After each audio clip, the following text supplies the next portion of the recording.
Equal to চিহ্ন নিয়ে অনেকের মনে কিছু কিছু কনফিউশন থাকে। আবার অনেকে হয়তো ধারণাটা বোঝেন কেন ইকুয়াল টু সাইন ব্যবহার করা উচিত, কিন্তু অ্যাপ্লিকেশনের সময় অর্থাৎ যখন ব্যবহার করছে তখন কিছু কিছু জিনিস ভুল হয়ে যায়, যেটার কারণে অনেক সমস্যা হয়। তো চলুন এই ইকুয়াল টু সাইন নিয়ে কি কি জিনিস ভুল হয় মানুষের মধ্যে সেটা একটু আলোচনা করি। ধরুন প্রথম কেস, আমি ধরুন একটা এক্সপ্রেশন 2+3, এইটা ইকুয়াল টু কত হবে? 5 আমরা জানি। তাহলে এই দুটো জিনিস 2+3, এই যে জিনিসটা আর এখানে যে 5, এইটা যদি আমি বলি লেফট হ্যান্ড সাইড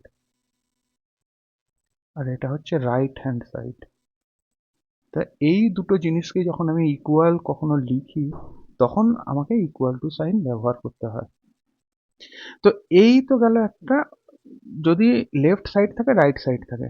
কিন্তু অনেক সময় কি হয়, আমার একটা এক্সপ্রেশন অনেক বড়, ধরুন 2+5 -3 -8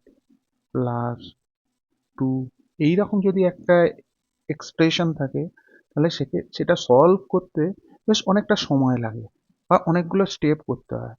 তো যখন আমি এই ধরনের জিনিস একটা সলভ করি, তখন আমরা এটার ইকুইভ্যালেন্ট কি এক্সপ্রেশন হতে পারে সেটা আমরা এখানে লিখি। আবার সেটাকে আরেকটু সিম্পলিফাই করার জন্য আরেকটা, তাহলে সেক্ষেত্রে হয়তো লেফট সাইড রাইট সাইড কিছু নেই, কিন্তু যখন একটা এক্সপ্রেশন থাকে তার ইকুইভ্যালেন্ট ভ্যালু কি হয় সেটা আমরা ইকুয়াল টুর মধ্যে লিখি। তো এই হচ্ছে ইকুয়াল টু সাইনের আসল প্রয়োগ। এই কারণে আমরা ইকুয়াল টু সাইন ব্যবহার করি। কিন্তু এই ইকুয়াল টু সাইনের এই প্রয়োগটা হয়তো অনেকটা জানা সত্ত্বেও অনেকের মধ্যে ভুল হয়ে যায়। তো কেমন ভুল হয়?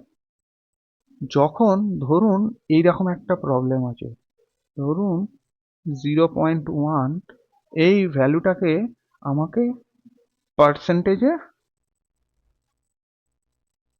পার্সেন্টে আমাকে বলতে হবে যে 0.1 মানে কত পার্সেন্ট।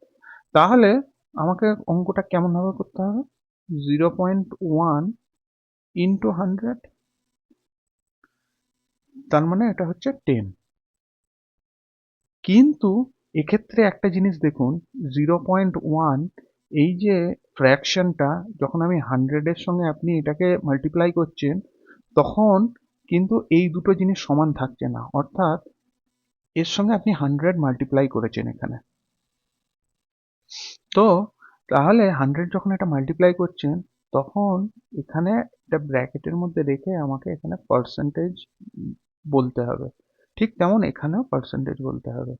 অর্থাৎ কিনা 0.1কে যখন আমি 100 দিয়ে মাল্টিপ্লাই করছি তখন আমাকে এখানে পার্সেন্টেজ বলতে হবে। অর্থাৎ যখন আমি এখানে ইকুয়াল টু সাইন দিচ্ছি, তার মানে ইকুয়াল টুর আগে যে জিনিসটা ছিল এবং ইকুয়াল টুর পরে যে জিনিসটা আছে সেই দুটোর ভ্যালু বা ইউনিট, সেইটা আমাকে মেনশন করতে হবে যাতে এই দুটো জিনিস সমান হয়।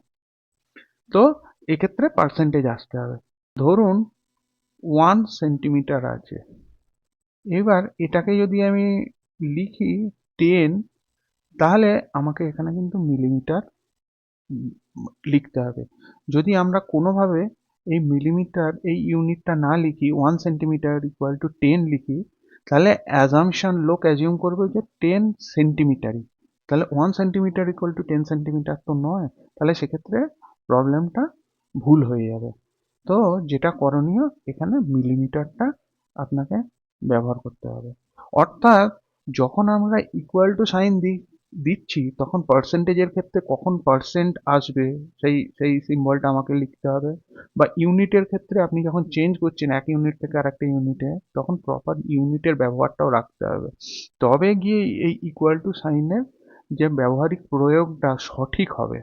নয়তো আপনি ভ্যালু হয়তো ঠিক লিখেছেন কিন্তু ইউনিট যদি আপনি ঠিকঠাক না লেখেন, তাহলে সেক্ষেত্রে ইকুয়াল টুর আগে যে সংখ্যাটা আছে তারপরে যে সংখ্যাটা আছে দুটো সমান হবে না, সেক্ষেত্রে অঙ্কটা ভুল হয়ে যাবে।